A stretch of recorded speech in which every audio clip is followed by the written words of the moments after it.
कहानी गुरु पर ढेर सारी बच्चों की कहानियाँ सुनने के लिए चैनल को सब्सक्राइब करना ना भूलें और साथ ही लगा बेल आइकन भी जरूर दबाएं। मैं आपको कहानी सुनाने जा रही हूँ जिसका शीर्षक है पिज्जू और इस कहानी की लेखिका है डॉक्टर सरला सिंह। एक छोटा सा कबूतर का बच्चा पेड़ से अचानक नीचे गिरा।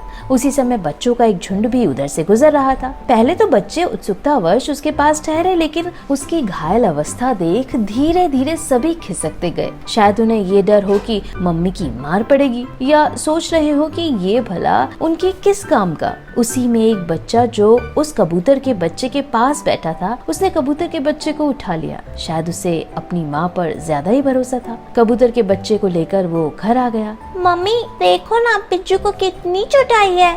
इसी के साथ कबूतर के बच्चे का नामकरण भी हो गया, पिज्जू। माँ ने कबूतर के बच्चे को देखा तो परेशान हो गई। इसकी तो चोंच भी घायल है, भला इसे क्या खिलाया जाएगा। फिर उन्होंने इसका तोड़ निकाला कि रुई के फाहे से उसके मुंह में दूध डाला जाए। तभी किसी ने सुझाया कि ड्रॉपर से भी दूध पिलाया जा सकता है, और पिज्जू को 2-4 ड्रॉप दूध पिलाकर माँ अपने को परम विजेता समझने लगी। अब पिज्जू के चोट पर क्या लगाया जाए, ये समस्या आकर खड़ी हो गई। खैर, माँ पिता बच्चों की सहसहमति से हल्दी तेल लगाने पर बात आ टिकी। माँ की दिन रात की सेवा से पिज्जू के पंख निकलने लगे। एक दिन हाथ पर रखे दानों को पिज्जू ने उठाकर खा लिया। अब तो सबके खुशी का ठिकाना नहीं रहा। पिज्जू ने पहली बार अपने आप कुछ खाया था। अब उसके खाने की चिंता खत्म हो गई। कम से कम अब वो खुद से खा सकता था। मम्मी, ये उड़ेगा कब? रोहित ने बड़ी बेकरारी से माँ से पूछा।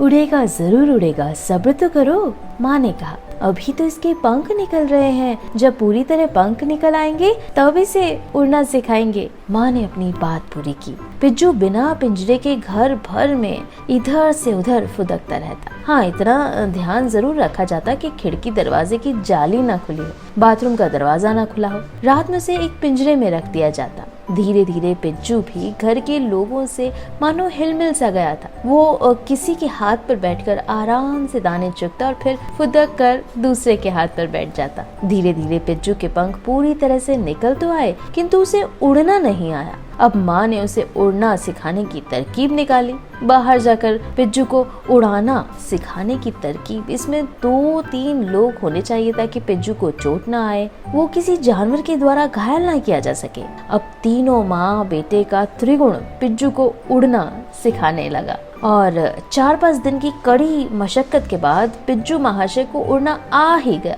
वो उड़कर पेड़ पर बैठता और वापस माँ के पास आ जाता। धीरे धीरे पिज्जू खाना खाने बालकनी में आता, माँ के हाथ से दाना खाता और पानी पीकर आराम से फिर पेड़ पर चला जाता। कहते हैं ना कि भगवान ने सभी की जोड़ियां बनाई है, तो पिज्जू कैसे पीछे रहते। एक दिन पिज्जू की दोस्ती भी उनके जोड़ीदार से हो गई। अब पिज्जू जी 2-4 दिन भी बाहर रहने लगे, लेकिन वापस बालकनी में ही आ जाते। माँ को भी अपने बच्चे की तरह उसका इंतजार रहता। वो उसकी आवाज तक पहचानने लगी थी। तभी उन लोगों को मकान बदलना पड़ा। वे वहाँ से काफी दूर रहने लगे थे, किंतु पड़ोसियों ने बताया कि पिज्जू प्रातः उनकी बालकनी में आकर बैठ जाता था, मानो माँ को बुला रहा हो। कुछ दिनों बाद मायूस होकर वो वहाँ से चला गया, शायद अपने नए घोंसले में। कहानी गुरु पर ढेर सारी बच्चों की कहानियाँ सुनने के लिए चैनल को सब्सक्राइब करना ना भूलें और साथ ही लगा बेल आइकन भी जरूर दबाएं। मैं आपको कहानी सुनाने जा रही हूँ जिसका शीर्षक है पिज्जू और इस कहानी की लेखिका है डॉक्टर सरला सिंह। एक छोटा सा कबूतर का बच्चा पेड़ से अचानक नीचे गिरा। उसी समय बच्चों का एक झुंड भी उधर से गुजर रहा था। पहले तो बच्चे उत्सुकतावश उसके पास ठहरे, लेकिन उसकी घायल अवस्था देख धीरे धीरे सभी खिसकते गए। शायद उन्हें ये डर हो कि मम्मी की मार पड़ेगी, या सोच रहे हो कि ये भला उनके किस काम का। उसी में एक बच्चा जो उस कबूतर के बच्चे के पास बैठा था, उसने कबूतर के बच्चे को उठा लिया। शायद उसे अपनी माँ पर ज्यादा ही भरोसा था। कबूतर के बच्चे को लेकर वो घर आ गया। मम्मी देखो ना, पिज्जू को कितनी चोट आई है। इसी के साथ कबूतर के बच्चे का नामकरण भी हो गया, पिज्जू। माँ ने कबूतर के बच्चे को देखा तो परेशान हो गई। इसकी तो चोंच भी घायल है, भला इसे क्या खिलाया जाएगा। फिर उन्होंने इसका तोड़ निकाला कि रुई के फाहे से उसके मुंह में दूध डाला जाए। तभी किसी ने सुझाया कि ड्रॉपर से भी दूध पिलाया जा सकता है और पिज्जू को 2-4 ड्रॉप दूध पिलाकर माँ अपने को परम विजेता समझने लगी। अब पिज्जू के चोट पर क्या लगाया जाए, ये समस्या आकर खड़ी हो गई। खैर माँ पिता बच्चों की सहसहमति से हल्दी तेल लगाने पर बात आ टिकी। माँ की दिन रात की सेवा से पिज्जू के पंख निकलने लगे। एक दिन हाथ पर रखे दानों को पिज्जू ने उठाकर खा लिया। अब तो सबके खुशी का ठिकाना नहीं रहा। पिज्जू ने पहली बार अपने आप कुछ खाया था। अब उसके खाने की चिंता खत्म हो गई। कम से कम अब वो खुद से खा सकता था। मम्मी ये उड़ेगा कब? रोहित ने बड़ी बेकरारी से माँ से पूछा। उड़ेगा जरूर उड़ेगा, सब्र तो करो, माँ ने कहा। अभी तो इसके पंख निकल रहे हैं, जब पूरी तरह पंख निकल आएंगे तब इसे उड़ना सिखाएंगे। माँ ने अपनी बात पूरी की। पिज्जू बिना पिंजरे के घर भर में इधर से उधर फुदकता रहता। हाँ, इतना ध्यान जरूर रखा जाता कि खिड़की दरवाजे की जाली ना खुली हो, बाथरूम का दरवाजा ना खुला हो। रात में उसे एक पिंजरे में रख दिया जाता। धीरे धीरे पिज्जू भी घर के लोगों से मानो हिलमिल सा गया था। वो किसी के हाथ पर बैठकर आराम से दाने चुगता और फिर फुदक कर दूसरे के हाथ पर बैठ जाता। धीरे धीरे पिज्जू के पंख पूरी तरह से निकल तो आए, किंतु उसे उड़ना नहीं आया। अब माँ ने उसे उड़ना सिखाने की तरकीब निकाली।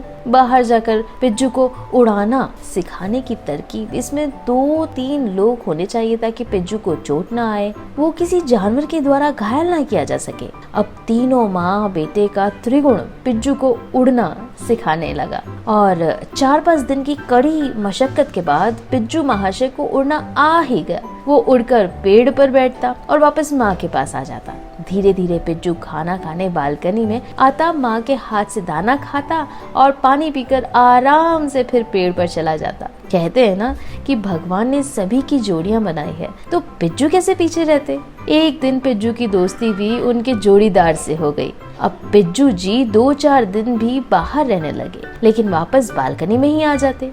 माँ को भी अपने बच्चे की तरह उसका इंतजार रहता। वो उसकी आवाज तक पहचानने लगी थी। तभी उन लोगों को मकान बदलना पड़ा। वे वहाँ से काफी दूर रहने लगे थे, किंतु पड़ोसियों ने बताया कि पिज्जू प्रातः उनकी बालकनी में आकर बैठ जाता था, मानो माँ को बुला रहा हो। कुछ दिनों बाद मायूस होकर वो वहाँ से चला गया, शायद अपने नए घोंसले में। कहानी गुरु पर ढेर सारी बच्चों की कहानियाँ सुनने के लिए चैनल को सब्सक्राइब करना ना भूलें और साथ ही लगा बेल आइकन भी जरूर दबाएं। मैं आपको कहानी सुनाने जा रही हूँ जिसका शीर्षक है पिज्जू, और इस कहानी की लेखिका है डॉक्टर सरला सिंह। एक छोटा सा कबूतर का बच्चा पेड़ से अचानक नीचे गिरा।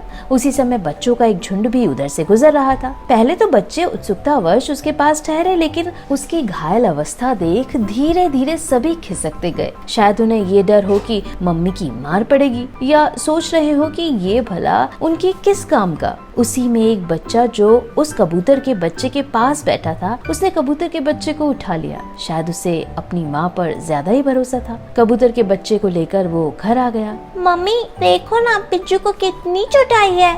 इसी के साथ कबूतर के बच्चे का नामकरण भी हो गया, पिज्जू। माँ ने कबूतर के बच्चे को देखा तो परेशान हो गई। इसकी तो चोंच भी घायल है, भला इसे क्या खिलाया जाएगा। फिर उन्होंने इसका तोड़ निकाला कि रुई के फाहे से उसके मुंह में दूध डाला जाए।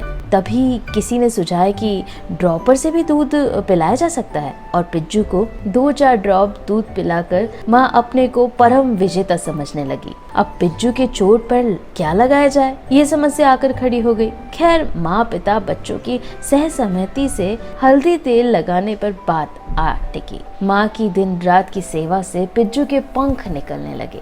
एक दिन हाथ पर रखे दानों को पिज्जू ने उठाकर खा लिया। अब तो सबके खुशी का ठिकाना नहीं रहा। पिज्जू ने पहली बार अपने आप कुछ खाया था। अब उसके खाने की चिंता खत्म हो गई। कम से कम अब वो खुद से खा सकता था। मम्मी ये उड़ेगा कब? रोहित ने बड़ी बेकरारी से माँ से पूछा। उड़ेगा जरूर उड़ेगा, सब्र तो करो। माँ ने कहा, अभी तो इसके पंख निकल रहे हैं, जब पूरी तरह पंख निकल आएंगे तब इसे उड़ना सिखाएंगे। माँ ने अपनी बात पूरी की। पिज्जू बिना पिंजरे के घर भर में इधर से उधर फुदकता रहता। हाँ, इतना ध्यान जरूर रखा जाता कि खिड़की दरवाजे की जाली ना खुली हो, बाथरूम का दरवाजा ना खुला हो। रात में उसे एक पिंजरे में रख दिया जाता। धीरे धीरे पिज्जू भी घर के लोगों से मानो हिलमिल सा गया था। वो किसी के हाथ पर बैठकर आराम से दाने चुगता और फिर फुदक कर दूसरे के हाथ पर बैठ जाता। धीरे धीरे पिज्जू के पंख पूरी तरह से निकल तो आए, किंतु उसे उड़ना नहीं आया। अब माँ ने उसे उड़ना सिखाने की तरकीब निकाली। बाहर जाकर पिज्जू को उड़ाना सिखाने की तरकीब, इसमें 2-3 लोग होने चाहिए ताकि पिज्जू को चोट ना आए, वो किसी जानवर के द्वारा घायल ना किया जा सके। अब तीनों माँ बेटे का त्रिगुण पिज्जू को उड़ना सिखाने लगा और 4-5 दिन की कड़ी मशक्कत के बाद पिज्जू महाशय को उड़ना आ ही गया। वो उड़कर पेड़ पर बैठता और वापस माँ के पास आ जाता। धीरे धीरे पिज्जू खाना खाने बालकनी में आता, माँ के हाथ से दाना खाता और पानी पीकर आराम से फिर पेड़ पर चला जाता। कहते हैं ना कि भगवान ने सभी की जोड़ियां बनाई है, तो पिज्जू कैसे पीछे रहते। एक दिन पिज्जू की दोस्ती भी उनके जोड़ीदार से हो गई। अब पिज्जू जी 2-4 दिन भी बाहर रहने लगे, लेकिन वापस बालकनी में ही आ जाते। माँ को भी अपने बच्चे की तरह उसका इंतजार रहता। वो उसकी आवाज तक पहचानने लगी थी। तभी उन लोगों को मकान बदलना पड़ा। वे वहाँ से काफी दूर रहने लगे थे, किंतु पड़ोसियों ने बताया कि पिज्जू प्रातः उनकी बालकनी में आकर बैठ जाता था, मानो माँ को बुला रहा हो। कुछ दिनों बाद मायूस होकर वो वहाँ से चला गया, शायद अपने नए घोंसले में। कहानी गुरु पर ढेर सारी बच्चों की कहानियाँ सुनने के लिए चैनल को सब्सक्राइब करना ना भूलें और साथ ही लगा बेल आइकन भी जरूर दबाएं।